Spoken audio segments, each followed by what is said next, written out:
नमस्कार, स्वागत है आपका द न्यूज पर। मैं हूं आपके साथ शिप्रा सैनी।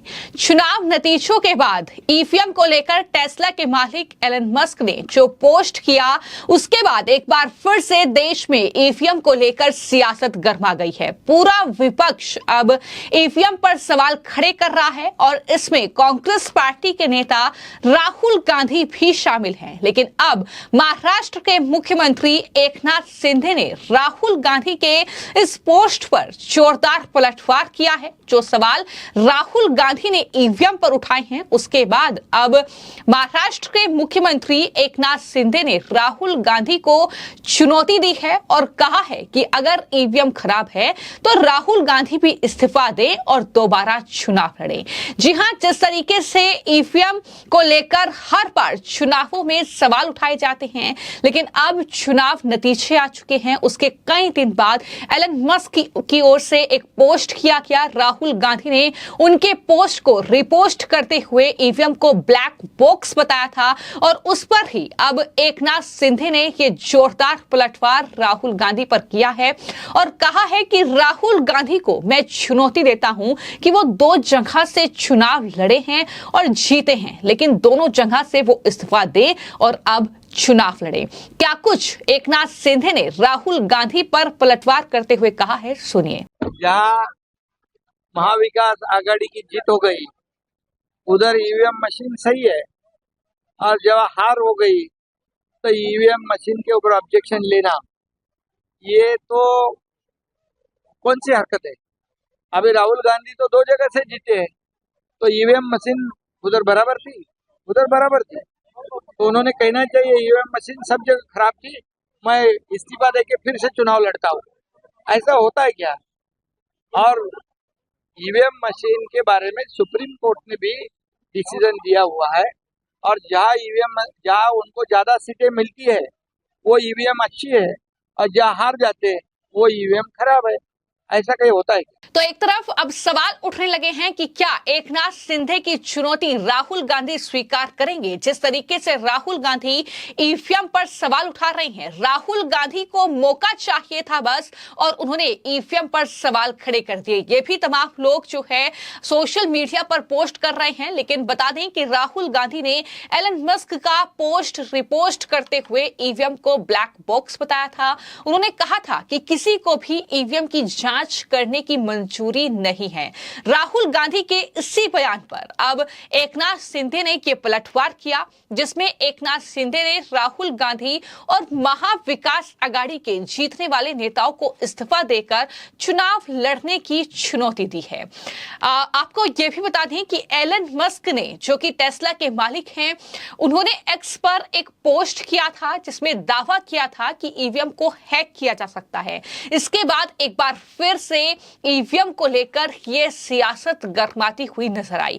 एलन मस्क ने कहा था कि इलेक्ट्रॉनिक वोटिंग मशीनों को खत्म कर दिया जाना चाहिए, क्योंकि मानव या एआई द्वारा हैक किए जाने का जोखिम अभी भी बहुत ज्यादा है। और उसी पर राहुल गांधी ने ये रिपोस्ट करते हुए एलन मस्क के इस पोस्ट को दरअसल ये कहा था कि ये ब्लैक बॉक्स है। तमाम तरह के सवाल जो है वो ईवीएम पर उठाए थे, जिसके बाद ये पूरी सियासत जो है वो अब देखने को मिल रही है। जाहिर तौर पर लोकसभा का चुनाव अभी खत्म हुआ है, नतीजे सामने आए हैं, और नतीजे जिस तरीके से सामने आए हैं उसके बाद किसी भी विपक्षी दल ने ईवीएम का जिक्र तक नहीं किया था कि ईवीएम में कोई गड़बड़ी है, क्योंकि विपक्ष को भी जाहिर तौर पर उनकी जो अनुमान था उससे ज्यादा सीटें शायद उनके खाते में आई, इस वजह से उन्होंने सवाल नहीं उठाए। लेकिन प्रधानमंत्री ने भी इस बात का जिक्र अपने बयान में चुनाव खत्म होने के नतीजे आने के ठीक बाद किया था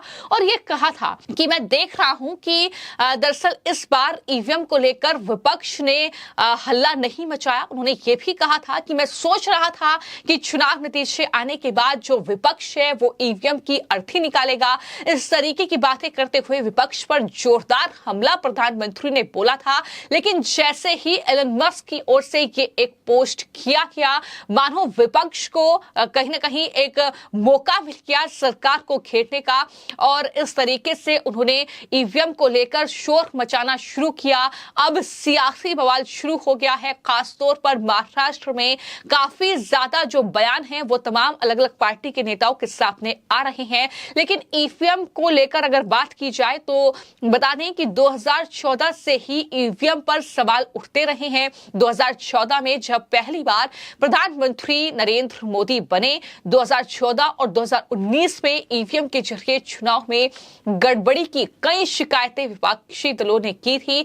इस बार विपक्ष की सीटें ज्यादा आई, इसके बाद ईवीएम पर सवाल नहीं उठ रहे थे। लेकिन एलन मस्क ने ये पोस्ट किया और एक बार फिर से ये मुद्दा उछल गया है। लेकिन जैसा कि मैंने कहा कि तमाम नेताओं के बयान सामने आ रहे हैं, ना सिर्फ एकनाथ शिंदे बल्कि इसके अलावा संजय निरुपम से लेकर कई नेता हैं महाराष्ट्र में जिनके बयान ईवीएम को लेकर सामने आए हैं। मुंबई उत्तर पश्चिम लोकसभा क्षेत्र के नतीजों को कल बदनाम किया गया। मुंबई के एक अखबार ने बहुत झूठी खबर, मनगढ़ंत खबर छापी कि जिस समय काउंटिंग हो रही थी उस दरमियान वहां पर शिवसेना के जो विजयी उम्मीदवार हैं, जो हमारे सांसद हैं श्री रविंद्र वायकर जी, उनके एक रिश्तेदार ने मोबाइल के जरिए ईवीएम को अनलॉक किया। उनके मोबाइल के पास ओटीपी आया। ये सरासर गलत खबर थी। और जिस तरीके से इस खबर को पूरे देश के लोगों ने उठाया, इस फर्जी खबर को, यहां तक कि हमारे देश में जो प्रधानमंत्री बनने का ख्वाब देख रहे हैं, ऐसे राहुल गांधी जी ने भी इस खबर को उठा करके आगे कहा कि ईवीएम हैक हो गई।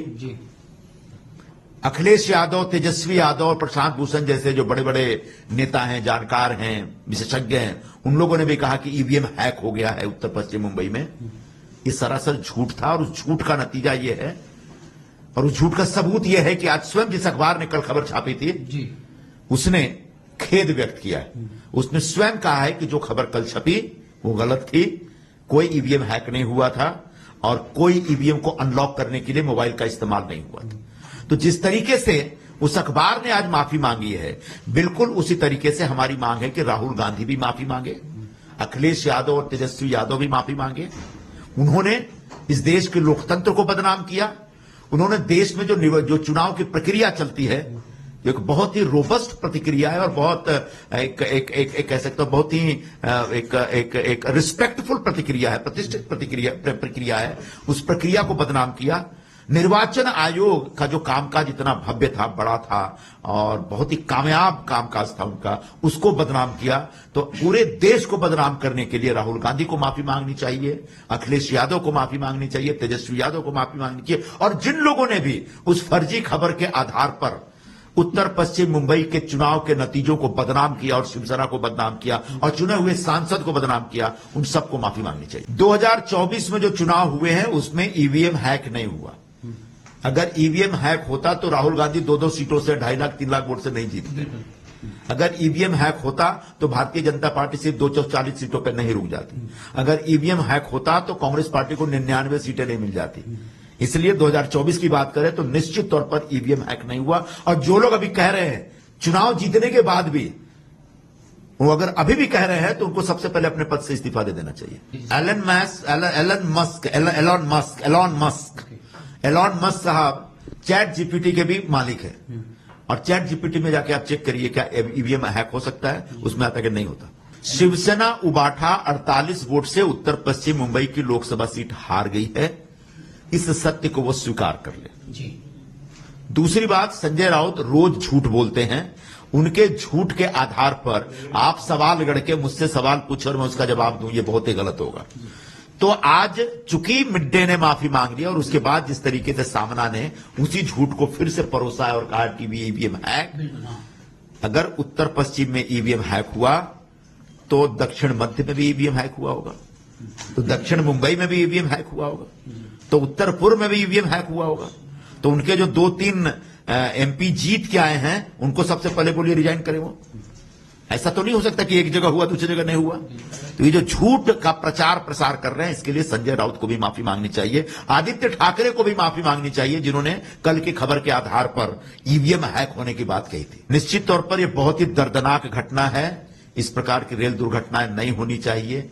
रेल मंत्रालय अपने आप में बहुत ही सक्षम मंत्रालय है, उसके पास बहुत बड़ा फंड है, बहुत सारे नए नए इक्विपमेंट्स हैं उनके पास। आने वाले दिनों में ऐसी दुर्घटनाएं न हो और रेल यात्री सुरक्षित यात्रा कर सके, इस प्रकार का इंतजाम सरकार को करना चाहिए। ईवीएम पर उन्होंने स्पष्टीकरण दिया है कि जिस तरीके का झूठ जो है विपक्ष की तरफ से फैलाया जा रहा है, न सिर्फ राहुल गांधी का बयान बल्कि अखिलेश यादव से लेकर तमाम जो विपक्ष के नेता है वो अब ईवीएम को लेकर ईवीएम में गड़बड़ी की बात कर रहे हैं। लेकिन इन सब से परे पूर्व केंद्रीय मंत्री राजीव चंद्रशेखर ने तो एलन मस्क को ही ट्यूटोरियल देने तक की बात कह दी, जिसके बाद एलन मस्क ने यह दावा कर दिया कि किसी भी चीज को हैक किया जा सकता है।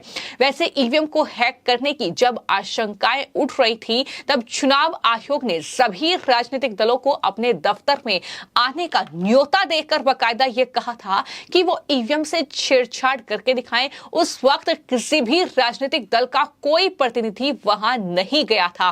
तो जाहिर तौर पर यह गौर करने वाली बात है कि चुनाव से पहले और चुनावों के बीच जिस तरीके से तमाम विपक्ष के नेता ईवीएम में गड़बड़ी का जिक्र करते हैं, चुनाव आयोग पर सवाल उठाते हैं, बाकायदा सरकार पर सवाल उठाते हैं और कहते हैं कि मोदी जो है वो ईवीएम हैक कराते हैं, लेकिन इन सब के बीच ये कहीं ना कहीं जानकारी जो है होनी चाहिए कि जब चुनाव आयोग बाकायदा न्योता देकर ईवीएम से छेड़छाड़ करके दिखाएं, विपक्षी दल इस बात का जिक्र करता है, बाकायदा उन्हें बुलाने की बात करता है, तो राजनीतिक दल का कोई प्रतिनिधि वहां नहीं पहुंचता है। लेकिन अब एलन मस्क का एक ट्वीट, जिस पर कहीं ना कहीं विपक्ष को मौका मिला सरकार को घेरने का, और वहां से जिस तरीके से सवाल किए गए, अब जवाब एनडीए की ओर से भी लगातार दिए जा रहे हैं। इसी कड़ी में अब एकनाथ शिंदे ने राहुल गांधी को ये चुनौती दी है।